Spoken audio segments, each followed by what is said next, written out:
Hello dear students and welcome to Magnet Brains IIT JEE and NEET channel. यहाँ पे competitive exams like JEE and NEET और उनके लिए basic से तैयारी दैट इज फाउंडेशन कोर्स, ये आपको मैग्नेट ब्रेन्स 100% फ्री में अवेलेबल कराता है। मैग्नेट ब्रेन्स पे 2-3 वीडियोस देखने के बाद भी कोई पेड सब्सक्रिप्शन, कोई फीस पे नहीं करनी है। यहाँ सारी चीजें 100% फ्री हैं, वो भी क्वालिटी कंटेंट और क्वालिटी टीचर्स के साथ। जैसा कि आप जानते हैं, अभी हमने रिसेंटली एक वीडियो कंप्लीट किया है जो कि है पीरियोडिक क्लासिफिकेशन का या पीरियोडिक टेबल का सबसे पहला लेक्चर, दैट इज हमारा अर्ली अटेम्प्ट्स ऑफ क्लासिफिकेशन। अब अर्ली अटेम्प्ट्स ऑफ क्लासिफिकेशन का कंसेप्ट वीडियो हमने कंप्लीट कर लिया है, उसके साथ आपको एक डीपीपी मिली होगी। उस डीपीपी का सोल्यूशन लेके आज इस वीडियो में मैं आया हूं कि भाई किस तरीके से आंसर्स लिखने हैं, अगर कोई कंफ्यूजन है तो वो क्या है, उसे हम यहाँ सारी चीजें आज सॉल्व करेंगे। चलिए तो शुरू करते हैं। सबसे पहले हमारा फाउंडेशन कोर्स मॉड्यूल है। Okay, topic wise explanation video आपको मिलेगा। टॉपिक वाइज एक्सप्लेनेशन वीडियो मतलब हर एक टॉपिक का अच्छे से कंसेप्ट में इन डेप्थ जाके आपको एक वीडियो तैयार होकर मिलेगा। डेली प्रैक्टिस प्रॉब्लम्स की पीडीएफ मिलेगी, जैसे कि वैसे 10 मिलती हैं, इस स्पेसिफिक पीडीएफ में आपको स्पेसिफिक डीपीपी में आपको 9 क्वेश्चंस मिले होंगे क्योंकि हमारा ये टॉपिक छोटा था। ओके, डेली प्रैक्टिस प्रॉब्लम्स का सोल्यूशन नेक्स्ट डे वीडियो के आता है, जो मेन लेक्चर वीडियो है। जिस दिन डीपीपी आती है उसके नेक्स्ट डे पे आपको ये इसका लेक्चर का सोल्यूशंस का वीडियो मिलेगा। Okay, then chapter wise MCQs, 500 से भी ज्यादा एमसीक्यूज का कलेक्शन आपके पास हो जाएगा by the end of the session. Doubt solving sessions आपके रेगुलर टाइम पे लगेंगे, जब आप अपने टीचर से लाइव इंटरेक्शन कर सकते हैं और अपने डाउट्स क्लियर कर सकते हैं। Weekly test paper chapter wise, weekly हर वीक आपके टेस्ट हुआ करेंगे चैप्टर वाइज, जो कि आपको और आपके कॉन्फिडेंस को, आपके नॉलेज को और अच्छा बूस्टअप कर देंगे। Guidance about the paper, paper pattern, stress management and official notification related to examination, इन सब के बारे में गाइडेंस आपको यहीं इसी चैनल पे मिलेगा। Chapter wise one shot revision, chapter wise आपको वन शॉट रिवीजन मिलेंगे। वन शॉट रिवीजन का मतलब होता है कि जैसे ये टॉपिक वाइज एक्सप्लेनेशन वीडियोस हैं, अब आपको ये सम अप होके एक वीडियो के फॉर्म में मिलेंगे, तो आप रेगुलर उसको एक बार में खत्म कर सकते हैं। इन ऑनलाइन टेस्ट सीरीज जो आपको टेस्ट करेगी कि भाई कितनी कंसेप्ट अब आपके क्लियर हो गए हैं और एप्लीकेशन कितना अच्छा आपका नॉलेज का हो चुका है अब। ओके, तो चलिए सबसे पहला question, is the Dobereiner's law of triad applicable for phosphorus, arsenic and antimony. Phosphorus, arsenic और एंटीमनी के ऊपर ये लागू नहीं हुआ। ऐसा क्यों हुआ? जैसे जैसे हमारे एलिमेंट्स के मास बढ़ते गए, वो जो सिस्टम था ना कि भाई 3 एलिमेंट्स हैं ए, बी और सी, तो पहले और तीसरे एलिमेंट का जो मास है दैट वुड, अगर उसका आप एवरेज निकाल दो, दैट वुड बी रफली equal to the mass of B, that would be रफली equal to the mass of B. तो ये जो कंसेप्ट था ये यहाँ पे फ्लॉप हो गया। हमारे 3 ही ट्राइड्स बन पाए थे, था lithium, sodium, potassium, chlorine, bromine, iodine and हमारा कैल्शियम, स्ट्रोंशियम एंड बेरियम। इनके अलावा हमारे और ट्राइड्स नहीं बन पाए। तो ये पहला, ये दूसरा और ये तीसरा, ये 3 ट्राइड्स बने हैं और ये ही फॉलो करे हैं। जैसे जैसे और एलिमेंट्स आए, उनके और हैवी मास होते गए, वैसे वैसे ये फेल होता गया। तो फास्फोरस, आर्सेनिक और एंटीमनी नहीं है एक ट्राइड, ये नॉर्मल एलिमेंट्स हैं, मतलब ये डॉबरिनर के लॉ के हिसाब से सेट नहीं हो पाए। ओके, चलिए आगे बढ़ते हैं। Consider a Dobereiner triad with elements x, y and z. The sum of the atomic weights of extreme elements x and z is 46 and the difference of the atomic weights of z and y is 2 times the atomic number of oxygen. Identify x, y and z. तो देखिए अब हम इसमें क्या करेंगे, हमें बोला है उनने x और z, so x plus z, इसका उनने आंसर दिया हमें 46. Okay, and the difference of atomic weights of z and y is 2 times the atomic number of oxygen. तो Z minus Y, इनका जो डिफरेंस है वो है 2 times the atomic number of oxygen, मतलब ऑक्सीजन का एटॉमिक नंबर है 8, तो 2 times हो गया उसका कितना, 16। ये हमारा आंसर आ गया। अब देखिए वैसे होता क्या है, जो हमारे 3 एलिमेंट्स हैं x, y और z, so x plus z upon 2 will be equal to y, है ना, ऐसे ही होगा। x plus z upon 2 will be equal to y, तो x प्लस जेड की वैल्यू, यहाँ पे x प्लस जेड की वैल्यू हम लोग डाल सकते हैं 46 upon 2, that is equals to y, और इसको x प्लस जेड को तो मैं 46 लिख सकता हूँ, यही है क्योंकि उनका है ना, और अपॉन 2 करा तो इसका आंसर आ जाएगा y इज इक्वल्स टू 23। ये y इज इक्वल्स टू आ गया 23, है ना। अब 23 मास किसका होता है, ये तो हमने अभी मास निकाल लिया, तो 23 मास किसका होता है, सोडियम का होता है। ओके, सो वाई हमें हमारा मिल गया सोडियम, ठीक है। अब उनने बोला identify x y and z, ठीक है। सो अब आप यहां पे देखो z minus y is equals to 16 है, तो हम क्या करेंगे, यहां पे z निकाल लेते हैं, तो z माइनस वाई की जगह 23 लिख देते हैं, तो z minus y is equals to 16, so z is equals to 16 plus 23, है कि नहीं। उसके बाद 6 7 8 9 एंड 2 + 1 3, z का मास है 39 और 39 मास होता है पोटेशियम का, ठीक है। सो ये हो गया potassium, okay, its mass is 39। और आखिरी भी देख लेते हैं, एक हमारा और क्या बचा हुआ है, अब x बचा हुआ है, तो x plus z is equals to 46, okay. So x plus z की जगह 39 लिख दीजिए और is equals to 46, okay.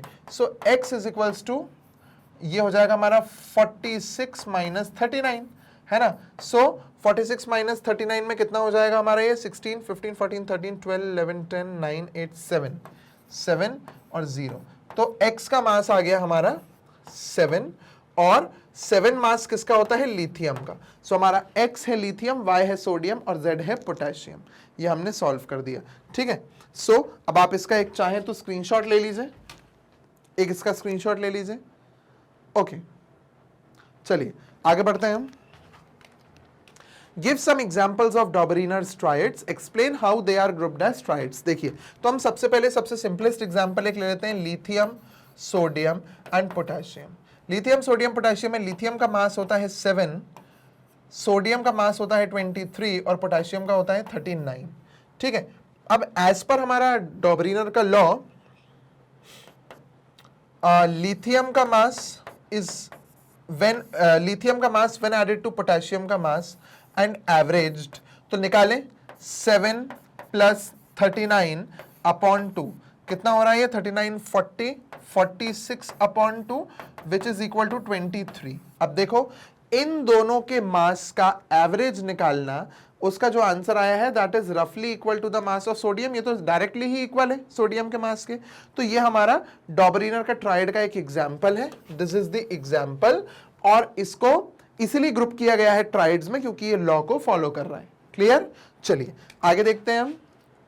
What are the achievements and the limitations of Newlands classification. देखिए न्यूलैंड का अचीवमेंट तो ये था कि भाई उनने जितने भी एलिमेंट्स थे उस टाइम पे उनको उनने एक सिस्टम में लाने की, एक ऑर्डर में लाने की कोशिश करी न्यूलैंड ने।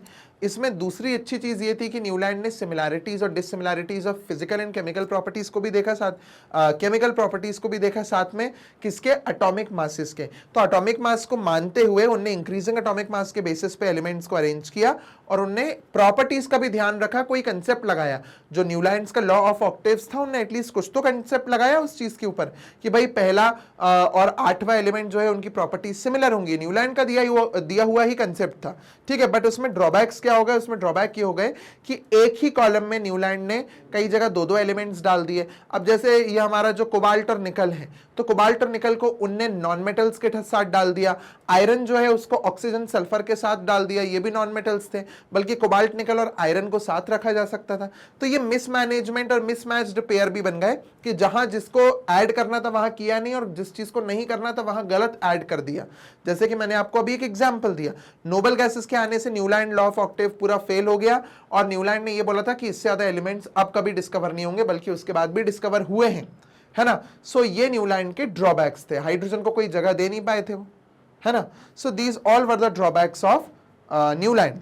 Okay, give the limitations of Dobereiner's classification. Dobereiner के क्लासिफिकेशन का भाई ये लिमिटेशन था कि वो सिर्फ 3 ट्राइड्स ही बना पाए थे और उसके बाद जितने भी एलिमेंट्स आए थे जो थोड़े हैवी थे, जो थोड़े हैवी एलिमेंट्स थे, उनने डॉबरीनर के ट्राइड को फॉलो ही नहीं किया, वो पूरा फ्लॉप हो गया और फिर उसके बाद एलिमेंट्स जो थे वो डॉबरीनर के सिस्टम के हिसाब से लगना बंद हो गए। तो 3 ट्राइड्स के बाद डॉबरीनर और ट्राइड नहीं दे पाए। क्लियर, चलिए आगे बढ़ते हैं। Brief description of Mendeleev's periodic table. देखो मैंने ये क्वेश्चन यहाँ इसलिए डाला है, हमने अभी मेंडलीव पढ़ा नहीं है, बट आप क्या करोगे, चैप्टर या टॉपिक शुरू होने से पहले एटलीस्ट थोड़ा तो पढ़ोगे मेंडलीव के बारे में, अगर आपने क्वेश्चन सॉल्व करना चाहा होगा तो मैं बहुत ब्रीफली यहाँ पे मेंडलीव के बारे में बता देता हूँ कि मेंडलीव जो थे, दमित्री मेंडलीव, इनने एक periodic table proper groups and columns के साथ तैयार करी थी। तो ग्रुप्स एंड कॉलम्स मतलब उनने क्या किया था कि जो ऊपर से नीचे ये होते हैं ना, इनको उनने ग्रुप्स बोला था इस तरीके से। मैं टोटल नंबर ऑफ ग्रुप्स अभी नहीं बना रहा हूं, वैसे टोटल नंबर ऑफ 8 ग्रुप्स होते हैं, ठीक है, यहाँ पे 8 ग्रुप्स होते हैं। ओके, सो 8 ग्रुप्स, और एज पर दी एनसीईआरटी हमारी जो 10th की है उसमें 6 पीरियड्स बोले हैं कि भाई इसमें 6 पीरियड्स होते हैं, ठीक। कई जगह पे 7 भी लिखा हुआ है मेंडलीव की पीरियोडिक टेबल में, कई रिफ्रेशर्स वगैरह में, बट आप एनसीईआरटी का ध्यान रखें, वही एक मतलब पुख्ता है, थोड़ी सी सही है, ठीक है। सो उनने ग्रुप्स और पीरियड्स में एलिमेंट्स को बांटा उनने, और क्या किया उनने, सिमिलैरिटीज का ध्यान रखा। इंक्रीजिंग एटॉमिक मासेस के बेसिस पे तो उन्होंने किया ही, इंक्रीजिंग एटॉमिक मासेस के बेसिस पे एलिमेंट्स को अरेंज किया और ऊपर नीचे से प्रॉपर्टीज को मैच करते हुए चले। साथ ही साथ में मेंडलीव ने जो आगे इन फ्यूचर एलिमेंट्स डिस्कवर होने वाले थे कभी, उनके लिए भी कई जगहों पे जगह छोड़ी हुई है बीच बीच में, और मेंडलीव ने ये चीज बहुत स्ट्रांगली बोली थी कि भाई आगे जाके और एलिमेंट्स डिस्कवर होंगे, ठीक है। उनने कंपाउंड्स के फॉर्मूलों को यूज कर करके एलिमेंट्स को ग्रुप्स में अरेंज किया था। ये सब हम सारी चीजें मेंडलीव के पीरियोडिक टेबल वाला जो लेक्चर अभी जस्ट इसके बाद आएगा वही होगा, ठीक है। तो उसमें हम लोग इन चीजों को आराम से समझेंगे। ये एक बहुत ब्रीफ डिस्क्रिप्शन था मेंडलीव्स पीरियोडिक टेबल के बारे में। Okay, which of these triads could not be justified as Dobereiner's triad. अब ये एक थ्योरेटिकल क्वेश्चन है, इनमें से कौन सा जस्टिफाई नहीं हो सकता डॉबरीनर के ट्रायड के जैसा। देखिए, लिथियम सोडियम पोटेशियम है, हमने पढ़ा है, क्लोरीन ब्रोमीन आयोडीन भी है, कैल्शियम स्ट्रोंशियम बेरियम भी है। अब आप अगर ये कार्बन नाइट्रोजन ऑक्सीजन की बात करें, डॉबरीनर ट्रायड अगर आप देखेंगे तो वह एक ही ग्रुप को बिलोंग करने वाले एलिमेंट्स हैं। लिथियम सोडियम पोटेशियम सबसे पहला ग्रुप है, कैल्शियम क्लोरीन ब्रोमीन आयोडीन ये हमारा 17th ग्रुप है, और कैल्शियम स्ट्रोंशियम बेरियम ये हमारा 2nd ग्रुप है। तो ये एक ना एक ग्रुप में पूरे पूरे आ रहे हैं, बट कार्बन नाइट्रोजन ऑक्सीजन जो है वो एक ही ग्रुप में बिलोंग नहीं होते, अलग अलग ग्रुप्स को बिलोंग करते हैं, ठीक है। सेम पीरियड को बट अलग अलग ग्रुप्स को बिलोंग करते हैं। ये ग्रुप पीरियड वाला जो सिस्टम है वो आप जब हम लोग मॉडर्न पीरियोडिक टेबल पढ़ेंगे ना तब आपको समझ आएगा। फिलहाल के लिए थ्योरेटिकली अगर आपको आंसर करना है तो आप कर सकते हो ये कि ये था ही नहीं मॉडर्न हमारे डॉबरीनर ट्रायड में। और ये क्यों नहीं था, क्योंकि ये तीनों एलिमेंट्स जो थे वो अलग अलग ग्रुप को बिलोंग कर रहे थे बट सेम पीरियड को करते थे, ठीक है। वहीं पे ट्रायड को कैसा होना चाहिए, ट्रायड में जो भी एलिमेंट्स है उन्हें एक ही ग्रुप को बिलोंग करना चाहिए। क्लियर, चलिए आगे बढ़ते हैं। तो इसका करेक्ट आंसर हमारा क्या हो जाएगा, कार्बन नाइट्रोजन एंड ऑक्सीजन। चलिए आगे बढ़ते हैं। Chlorine Y and iodine form a Dobriner's triad. Identify the atomic weight of Y. Okay, so देखिए हमारा क्लोरीन एक एलिमेंट है Y और एक एलिमेंट है I, ये हमारा आयोडीन, ये एक डॉबरीनर ट्रायड फॉर्म कर रहे हैं। Identify the atomic weight of Y, ठीक है। सो क्लोरीन जो है इसका मास होता है 35.5। ओके, इसका हमें निकालने के लिए बोला गया है, और आयोडीन जो होता है उसका मास होता है 127। ओके, 126.90 भी आप ले सकते हैं उसका जो एक्चुअल है, बट 127 हमने राउंड अप करके ले लिया है। चलिए देखिए अब हमें करना क्या है, 127 और 35.5 को ऐड करना है सबसे पहले। ओके, तो ऐड किया तो 5 7 8 9 10 11 12 का 2 कैरी गया 1 6 एंड ये, सो 162.5 आया है। अब 162.5 जो इन दोनों के मासेस का टोटल है उसको डिवाइडेड बाय आप कर दो 2, तो कितना हो जाएगा ये हमारा 2 8 जा 16, 2 1 जा 2 एंड पॉइंट 2 2 जा 4, 2 5 जा 10, 81.25 के आसपास ये आएगा। और अगर आप इसको 126 लेके करोगे तो 126 के हिसाब से ये 80 के आसपास आएगा, ठीक है। सो क्लोरीन, ब्रोमीन और आयोडीन जो ये बीच वाले एलिमेंट का बोल रहे हैं दैट वुड बी रफली इक्वल टू 81.25। ये जो बीच वाले का है दैट वुड बी रफली इक्वल टू 81.25 अगर आप आयोडीन का मास 127 लेते हो। अगर आप आयोडीन का मास 126 लेते हो तो वह आ जाएगा कितना, 80 के आसपास। और जो ओरिजिनल मास होता है ब्रोमीन का that is 79 point something. Okay, तो 79 उसका होता है मेनली, तो 79 रफली इक्वल टू 80 है, तो क्लोज होना चाहिए वैल्यू, ठीक है। सो या तो 81.25 इन टर्म्स ऑफ आयोडीन जब हमने 127 लिया है, या 80 व्हेन हमने आयोडीन को 126 लिया है। तो क्लियर, चलिए आगे बढ़ते हैं। Three elements X, Y and Z form a Dobereiner triad. The ratio of the atomic weight of X to that of Z is 7:25. If the sum of the atomic weights of X and Z is 160, find the atomic weight of X, Y and Z. ठीक है, उन्होंने क्या बोला हुआ है कि X is to Y का जो रेशो है दैट इज 7:25. ठीक है, तो हम ये, और उन्होंने नीचे ये भी दिया हुआ है कि जो X और Z है उनका जो सम है एटॉमिक मास का दैट इज इक्वल टू 160.